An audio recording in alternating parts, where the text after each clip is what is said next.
and asked him, and over again you'll see that this is how Jesus describes God.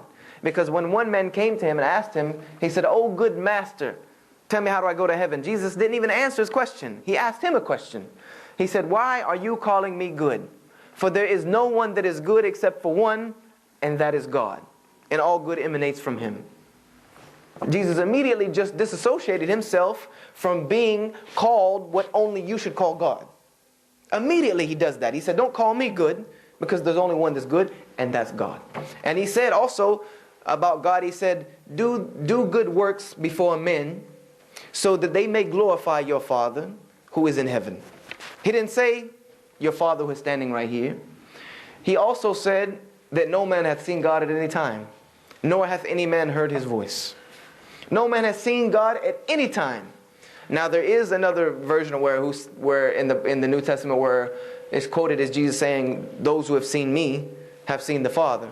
Now either they translated it wrong, either the understanding is wrong, or you have two contradictory statements. Because Jesus is saying you can't see God, and now you're trying to tell me that he said that if you see me, you've seen God. So there's a problem here. But I'm going with the stuff that is the majority. I'm not going with the little minority things that Christians like to pick out and divert people from seeing the reality of the issue. Also, when a man came to Jesus and asked him about salvation, justification, he came to him and said, he came to him and said, "Tell me, dear master, how do I inherit eternal life?" A rich man came to Jesus and said, "Tell me how to go to heaven. Since you are who you say you are, then tell me how do I go to heaven?" Now to me, if Jesus' whole life mission was to come and live on this earth for 33 years and to die on the cross for the salvation of the sins of humanity, and that by believing in that blood sacrifice you could obtain salvation, here's the chance to say it. Because apparently there's people watching because someone wrote it down. What did Jesus say to the man? He said the way to go to heaven is to follow the law. Obey the commandments. Obey the commandments of God. Follow God's law. And this is how you can go to heaven. And the man said, "I've done that." He said, "Well, if you've really done that," he tried him at that point. "If you've really done that, you're so rich, give up all your wealth and then come help me. Because if you are perfect according to the law, then you need to be helping me." The man walked away crying because he knew he was not doing all he should be doing. And also I realized that Jesus, I'm going to be done in about 20 minutes. I also realized that Jesus was not sent to me through the teachings of the New Testament. Jesus was sent to the children of Israel alone. We believe in him as a Muslim. We believe in him, but he was not our prophet. He was the prophet of Bani Israel. He was not for us. We believe in him, but he was not for us. That's why when he returns, he will not return in the position of prophethood. He will not return in the position of a prophet, because he was a prophet for a time and a place, and that time and place is past. Because Jesus himself even says in the New Testament that I was not sent but to the lost sheep of the house of Israel. That's it.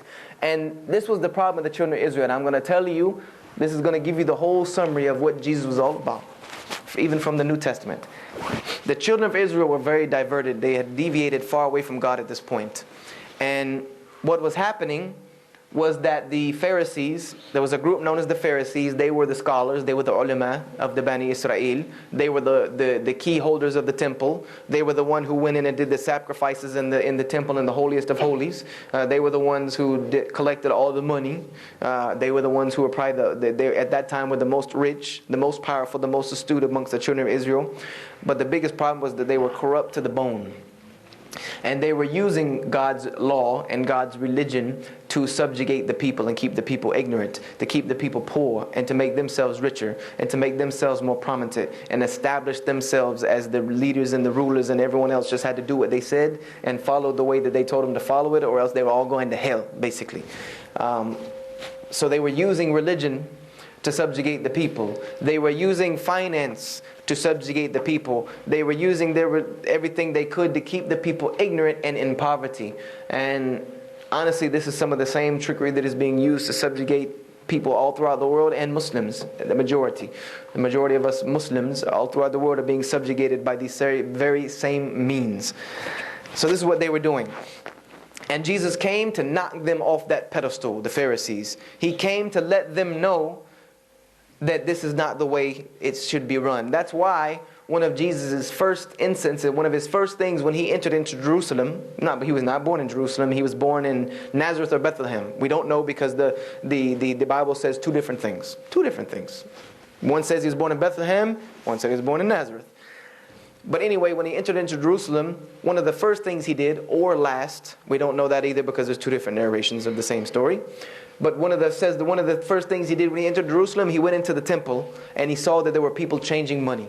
You know how we change money? You know, you go and you change this for that because there was different types of money. You're talking about the cradle of civilization. There was different monies passing through. So there were money changers who had tables set up in the synagogue, in the masjid. They had tables set up to change money. What did Jesus do? He went in there and flipped the tables and kicked out all of the money changers and said, this is the house of God. This is not the place for that. Kicked them out. We know in Islam the same way. You don't do business in here. You do it outside. So he flipped them out. And he came to tell the Pharisees, what he came to do was to teach the people and the Pharisees that God's religion and God's law was not for the subjugation of people and nations. It was for the betterment of the human society. It was for the betterment of human civilization. And no one had a monopoly on it. No one had a monopoly on it. So he came and became a threat to the ruling elite of his time. This was his biggest crime. He also came to revive the law of Moses, because the law of Moses had become very strict because of their rebelliousness. But Jesus came to tell them that, look, not only am I the prophet, not only am I your Messiah that has been promised to you since the time of Adam, but I have also come to lessen the restrictions on you from the law. We know this from the Qur'an. He says, I came to make that halal for you, which was before haram for you. He came to fix some of their, because we think that the Sharia is strict. You have not seen strict until you see Hasidic Jewish law. You've not seen strict. It's too strict. That's because of rebelliousness. So Jesus came to bring order back to the law of Moses and the religion of Islam. His biggest crime was what he was doing to the Pharisees. He was threatening their power. He was threatening their status. He was disrupting social order as it was in the day. And let me tell you something. I don't care who you are. I don't care what your message is. I don't care how crazy of a crackpot and a despot you may be.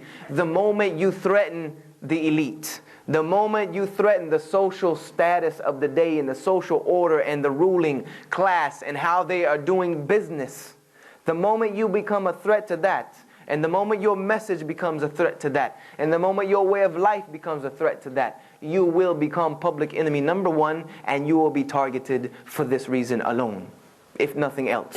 Let me tell you that. Just search through history. And this should be a lesson for the Muslims, that this is the threat that we pose to the world today and the ruling elite, is that not because we are crazy, it's not because we are backwards, it's not because we are all these crazy things they want to call us. That's just a cover-up. That's just icing they try to put on the cake to the fact that they know that Islam is an end to their reign. They know that Islam is an end to their social status of using the means that they have to subjugate the people and to keep them ignorant and to keep them poor and to keep them in poverty and to steal away their resources. This is the threat that Islam is facing the world on right now. And if that's the threat, then walhamdulillahi rabbil alameen, may Allah make us successful in our endeavors. But this was the threat that Jesus Christ was to the Bani Israel. And this is why he became public enemy number one. This is why he became the terrorist of his day.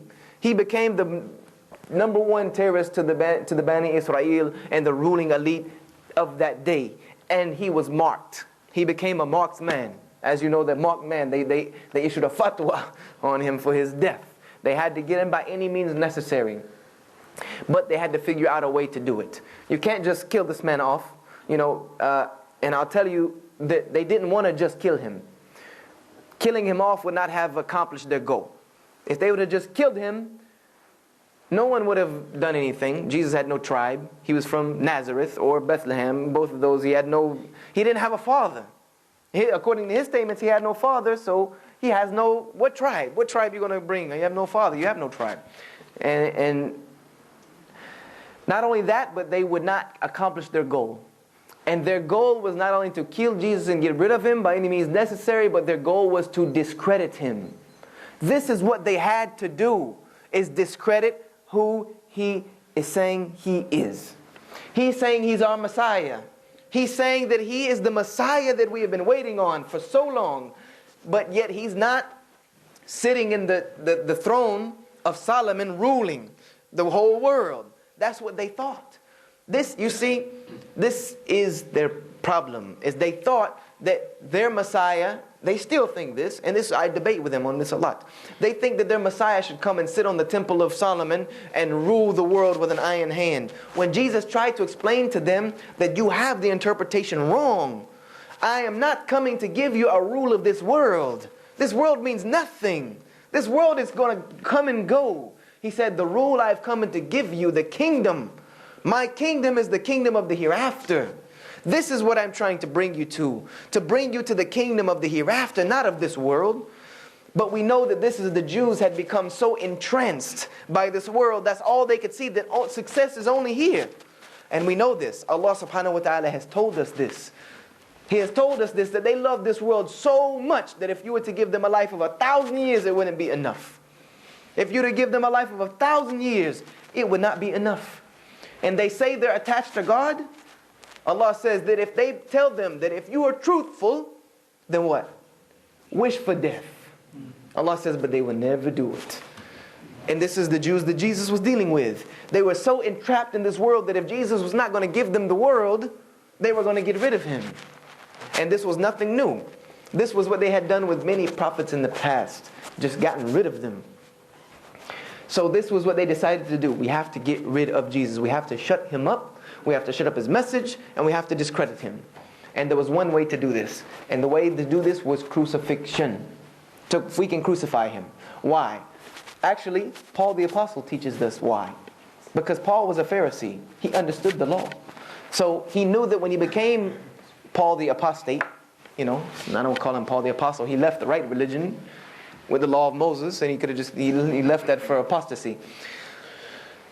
He taught in Galatians that Jesus Christ was cursed on behalf of the law to remove us from the curse of the law. For it is written, everything that hangeth on a tree is cursed. This taught me three things. Number one, Paul was crazy. Number two, Paul directly contradicts Jesus Christ in every single thing he says. Because Jesus taught that the law was salvation. Paul teaches that that law is cursed, and that by following the law you would never reach salvation. That salvation is in abandoning the law and just believing in faith. Directly contradiction the message of Jesus. And number three, he teaches us why they crucified Jesus. That why they tried to crucify Jesus, why they wanted to crucify Jesus, was Paul quoted from Deuteronomy. And Deuteronomy says that if you crucify a criminal, do not let him hang on the tree overnight. Bring him down that same day and bury them, for they are cursed.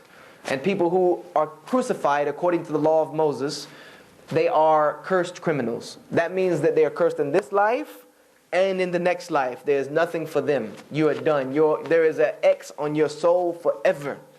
So they realized that Jesus is now coming to say he is a fulfillment of the law of Moses. He's saying that he's coming to fulfill the law of Moses. If we can crucify him as a criminal to that very law, he looks like the biggest idiot and liar and hypocrite on the face of the earth. So if we can find him a crime, if we can crucify him and get him found guilty of a crime that is worthy of crucifixion and crucify him, they're done. This is the arrogance of the Jews. We can kill the Messiah of God. So they tried to crucify Jesus. And when Jesus came to find out, and the way they decided to get him crucified was by taking statements that he had said, twisting them to say that he's calling himself God. He's calling himself the King of the Jews. And at one time, people and Christians will say, how do you know they were doing that? I said, let me prove to you one time how they did that. There's one thing that is left in the New Testament that shows one point where they tried to trick him. They tried to trick him. When they came to him and asked him, should we pay Caesar taxes? They came to that and asked Jesus, should we pay Caesar's taxes? Because they knew if he was to say no, he's a criminal. Right then, he becomes what is the word they use? Treason. That's treason. To say, he's preaching now that you should rebel against Caesar. They knew that if we can do that, we'll get him killed right away. What did Jesus say? He tricked them too. He said, give Caesar what's Caesar's and give God what's God's. They left angry. So they had to find other ways, and they eventually convinced Pontius to want to crucify him. And when Jesus found out about this, when he realized they were going to crucify him, was he happy? I thought if he's going to come live on the earth, his whole point was to be crucified. He should be happy, right? This is not the Jesus you find. Jesus in the Bible runs. He leaves where he's at when he hears about this, and he goes to the Garden of Gethsemane. He goes to the Garden of Gethsemane, which is on the outskirts of Jerusalem. And he tells his disciples, stay at the gate. He tells the Hawariyeen, stay at the gate and watch. Why? So that nobody comes and gets me. I have something I need to do. Jesus had something he needed to do. So what did he do? He walked down the road. He fell on his face. And the Bible describes it that he prayed so fervently that his sweat became as drops of blood. Let me tell you that this is scientifically possible for you to bleed out of your sweat glands, but it has to be under the most extreme distress. It can happen. So whatever Jesus was asking for at this time was very, very serious. And what was he asking for? Was he asking for the strength to be able to do the mission that he was sent for? He asked, God, let this cup pass from me. Do not let them crucify me. Do not let me be crucified. Because Jesus understood what they were trying to do. And he knew that if he was crucified, that's it. His message is over.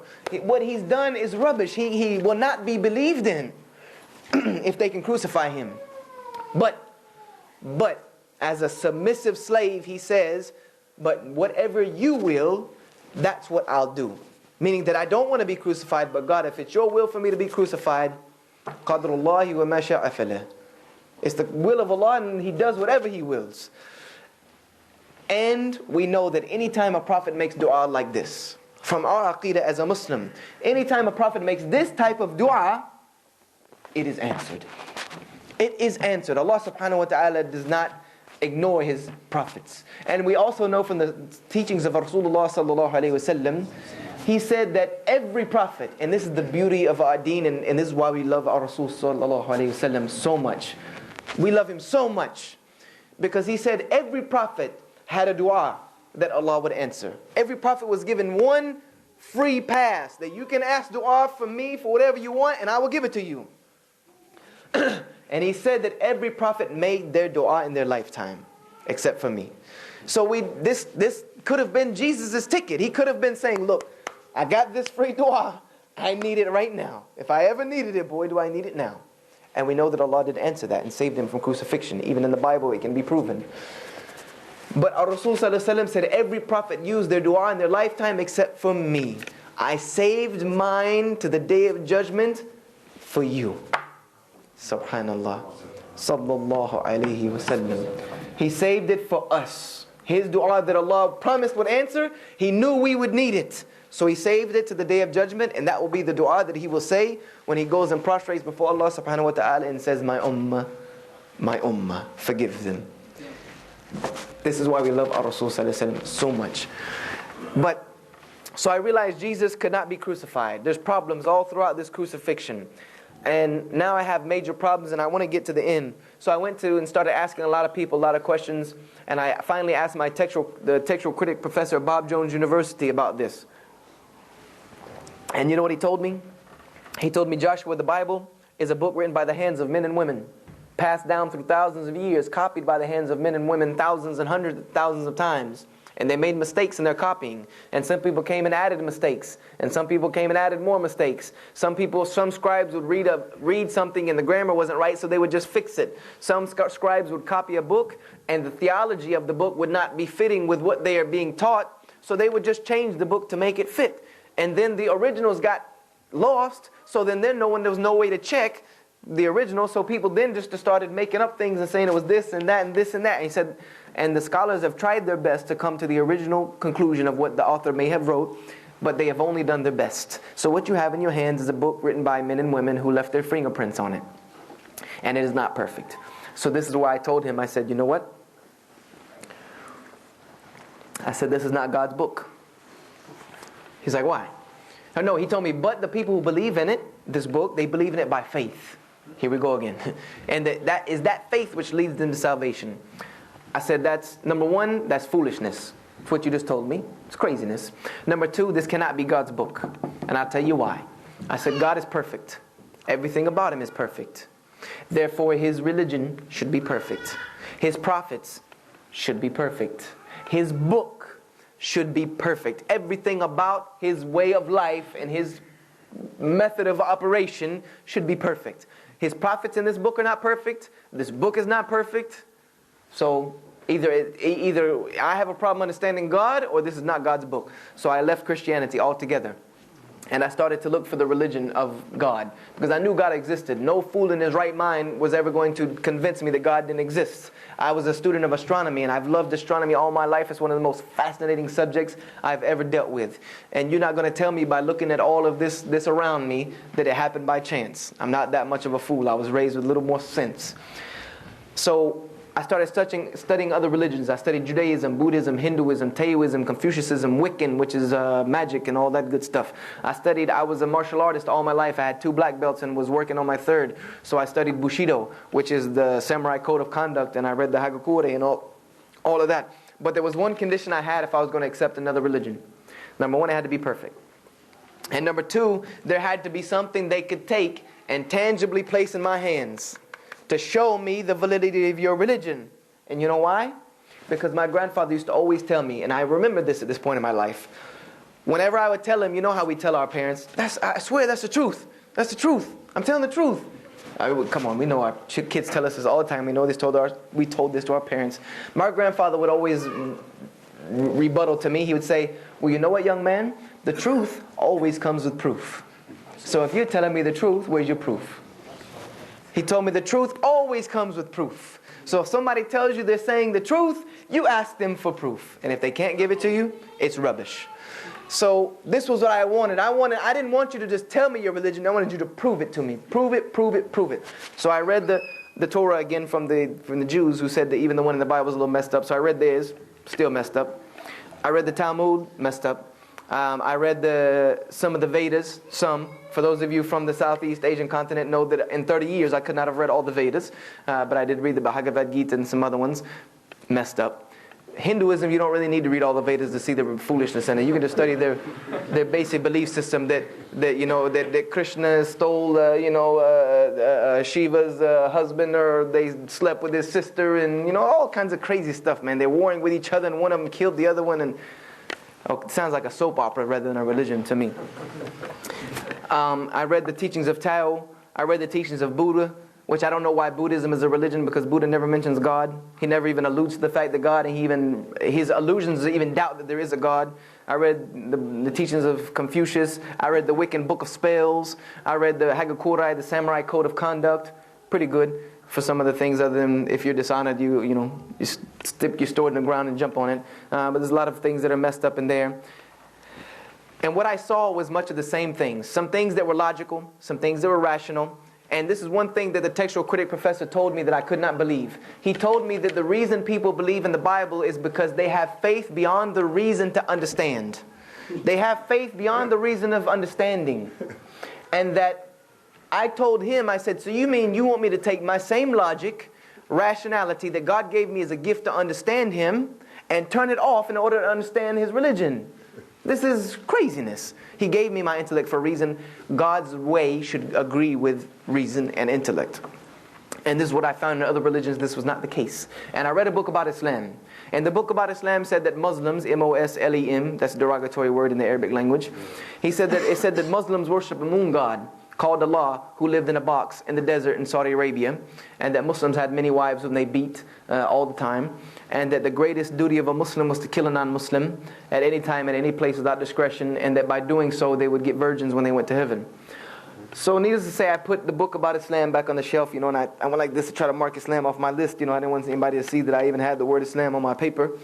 And I said that if I accepted a religion, it would definitely not be Islam. And if I ever see a Muslim, I will hit him. And I'll probably call the FBI. I said, but I don't live anywhere that there's ever Muslims. I had never seen a Muslim in my life except when I had traveled to New York with my father.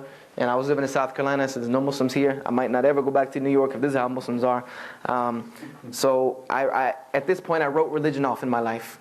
I wrote God off. And I decided that if God wasn't going to show me the right way, I was going to show Him how I can do my own thing. So I began to live a life according to my desires. And I'm a perfectionist at heart. This is just my modus operandi. I'm a perfectionist. This drives my family crazy. I don't do anything without I'm going to try to excel at it. And I always let people know that I'm not going to do anything without trying to beat you at it and trying to be better than you at it. This is just my nature. If I was a Christian, I was going to be the best one. I was going to try to do the best that I could. I was going to try to outrun everybody. If I was going to be a Buddhist, I would have been orange thing and sandals. If I was going to be a Jew, it would have been curls, and I would have probably moved to Israel and all this other craziness. If I was going to be a Wiccan, I would have been putting spells on everyone I knew.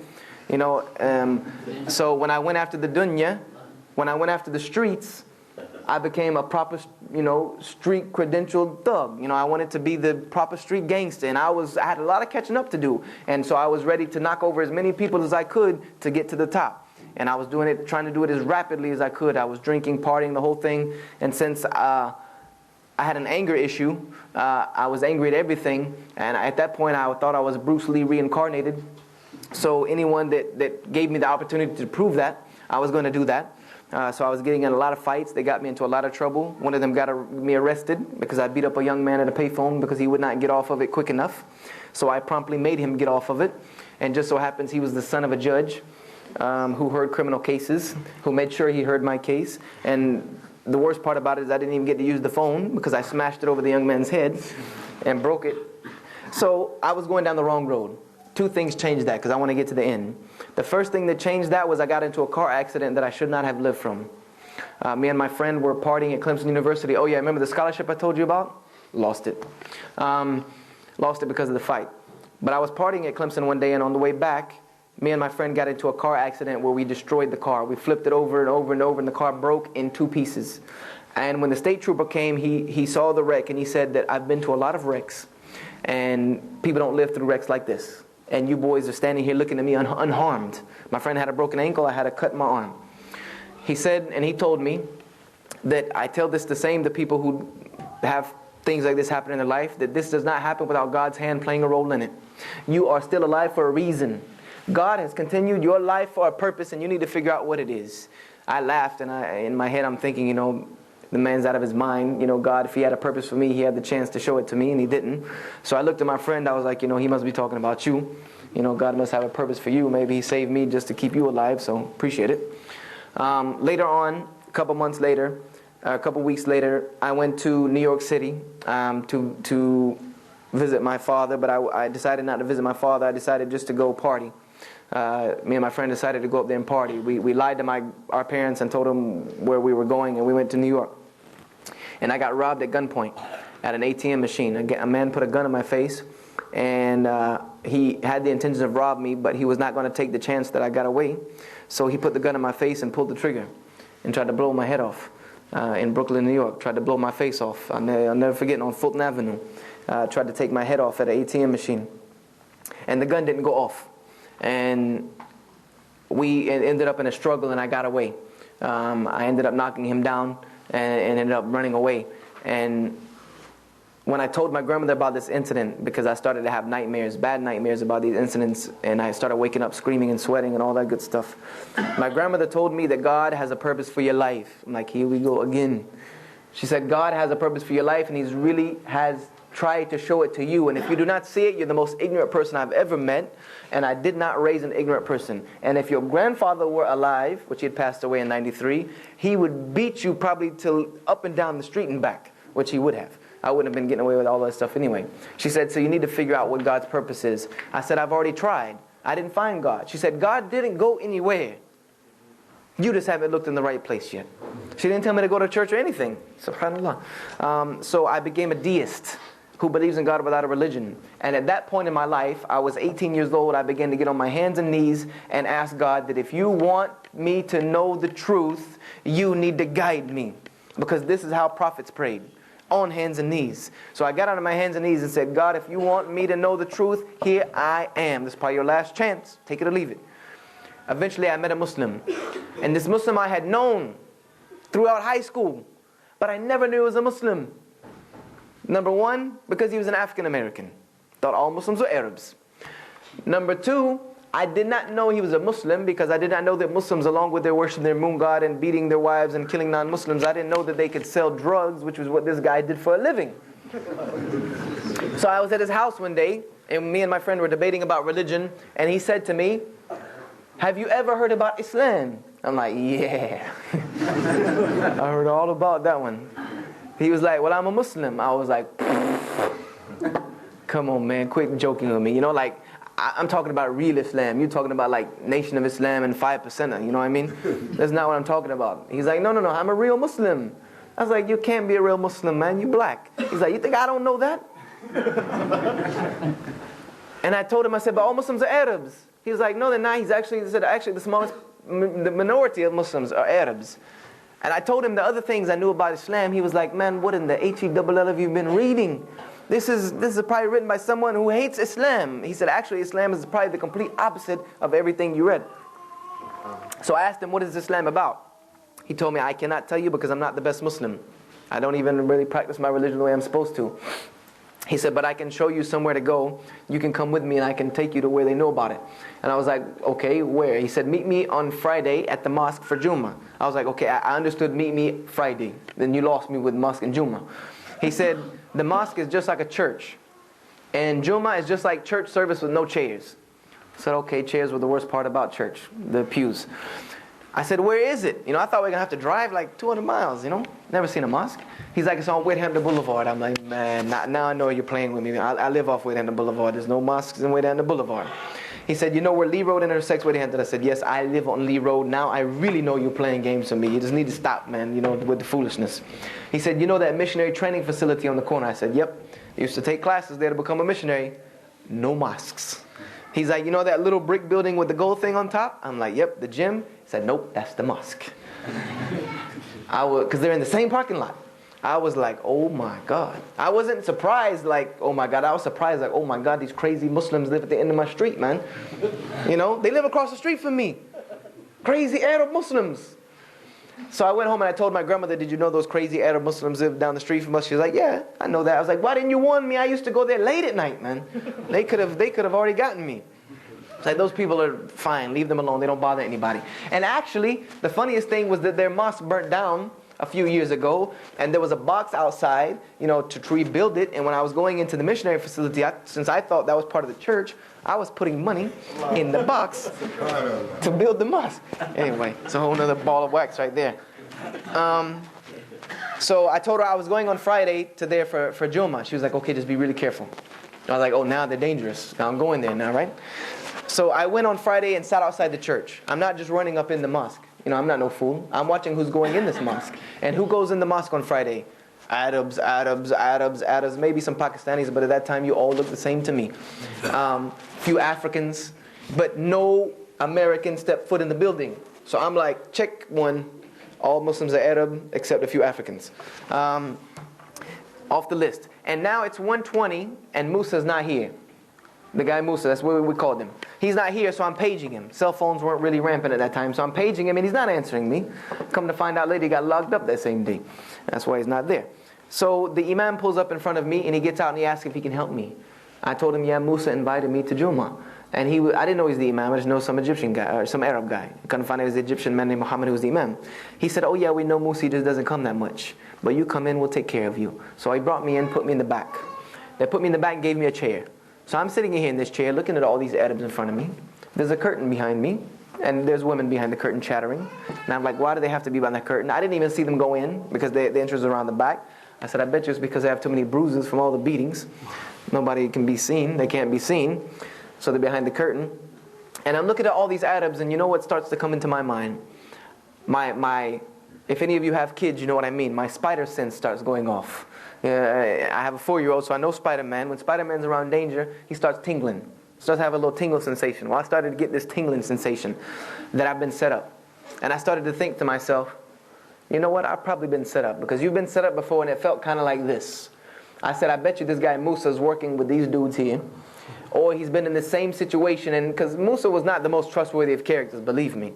Or he's been in the same situation and got himself out of it by saying that he would bring all the non-Muslims as he can to the mosque and trick them to come into the mosque for Jummah so they could do their little jihad and get their virgins in heaven. You know, I'm like, they're going to drag me off out of here and kill me for sure. You know, because this is South Carolina, this is the woods, man. You know what I mean? KKK still running around at this time. People dragged in the woods and get killed all the time. So I say to myself, you've been set up. You're going to get killed today. You know what I mean? They're probably going to try to do you in. And then the imam comes and he gets on the minbar, and I'm 5 minutes away.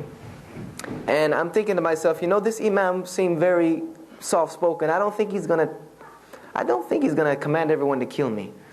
I didn't see that coming out of his mouth. So he gets up on the minbar, and what does he do? At the pulpit, that's what I knew it as, a pulpit at that time. And he gets up, إِنَّ الْحَمْدُ لِلَّهِ نَحْمَدَهُ وَنَسْتَعِينُهُ وَنَسْتَغْفِرُهُ. I'm like, oh my God, he's talking about me now.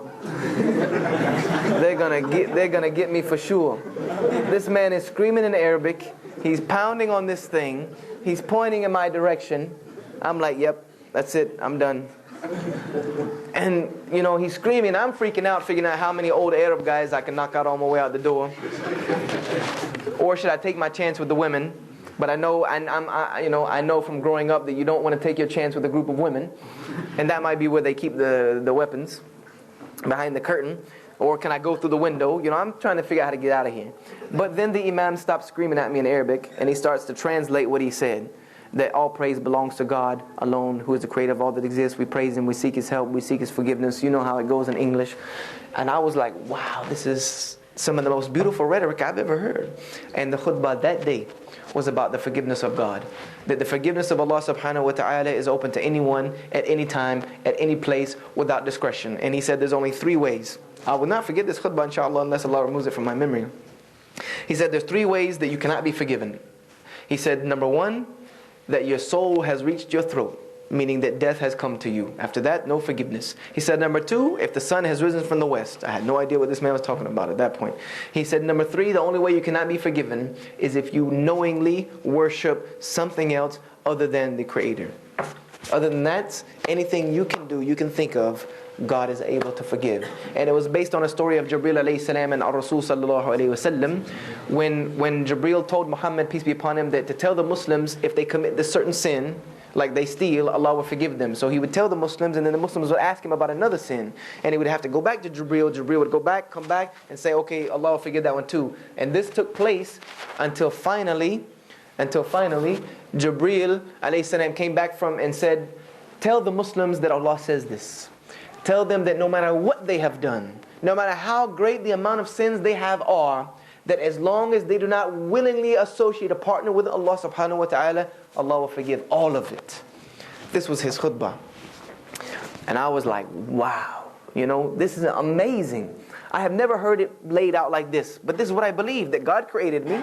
He's going to make me die. He's going to resurrect me. He's going to question me. Shouldn't He be the one to forgive me? Why do I need Jesus and why do I need Buddha and why do I need Krishna and why do I need all these other things? So after the khutbah, they lined up for salah. And I asked them, I looked, I was like, what they doing, man? They blocking the whole way for me to get out. You know what I mean? They're going wall to wall. And somebody came and said, we're going to pray. I was like, okay. I want to see this type of prayer they're about to do. So I heard the Qur'an, didn't mean anything to me because I didn't understand it. Beautiful, sound like a recitation. What caught my attention was when they bowed and when they prostrated on the floor. Verses and verses of many books that I had read rang in my head of this is how the prophets in the Bible prayed. This is how prophets prayed in many books of religion. I said, and I knew one thing else also, that this was not prayer. Salah is not prayer. It's a bad translation of the word. I said, what they're doing is not praying, they're worshiping. This is worship. This is ibadah. This is worship to Allah subhanahu wa ta'ala. That's salah, is worship. This is our ibadah to Allah subhanahu wa ta'ala. And I knew that it was worship. So I said to myself, you've written these people off of just reading one book. And here these people are talking better than you've heard any religion speak. And they're worshiping God in a way that you've never seen before. So I went to the imam after the salah. And our da'wah, the beliefs of Islam are 6 and the pillars of Islam are 5. And I said, you know what, not to be disrespectful, there's nothing you're going to tell me that's going to make me believe in your religion. I've probably heard it all. I was arrogant. I said, but there's nothing you can tell me that's going to make me believe. I said, I have one clue for you, one question for you. Do you have proof? Do you have proof that your religion is true? Do you have something you can place right here in my hands to tell me that your religion is what you say it is? And he got a big smile on his face. He said, come with me. Come. So I went into his office, and he went on the shelf and pulled off a book and put it in my hands.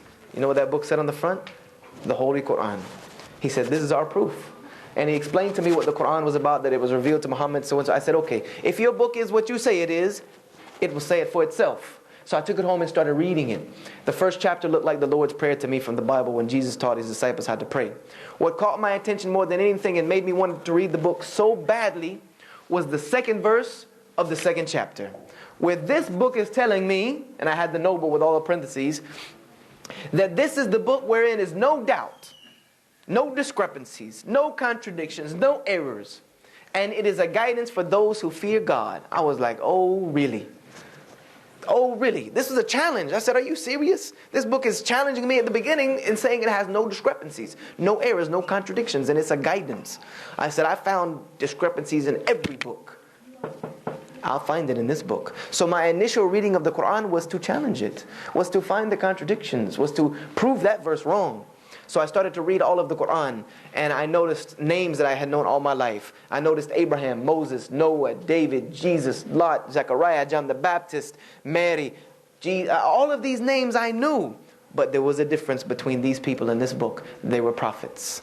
They were messengers. They were guidance for humanity. They were the best of people. They were at the highest echelon of morality in this book. And I looked at these people and I said, these are prophets. And all the questions I had about Jesus were answered in about 3 chapters of the Qur'an. And I could not put down the Qur'an in 3 days. I finished it in English in 3 days. On Sunday night, I closed the Qur'an, crying by myself in my room. The only thing I could say to myself was, this is the book that has no doubt in it, and it is a guidance for those who fear God. And I said, I want to be a Muslim. Whatever's in this book, I want to be. So I went to the Imam and I told him I want to be a Muslim. He said, you sure? I'm like, yeah.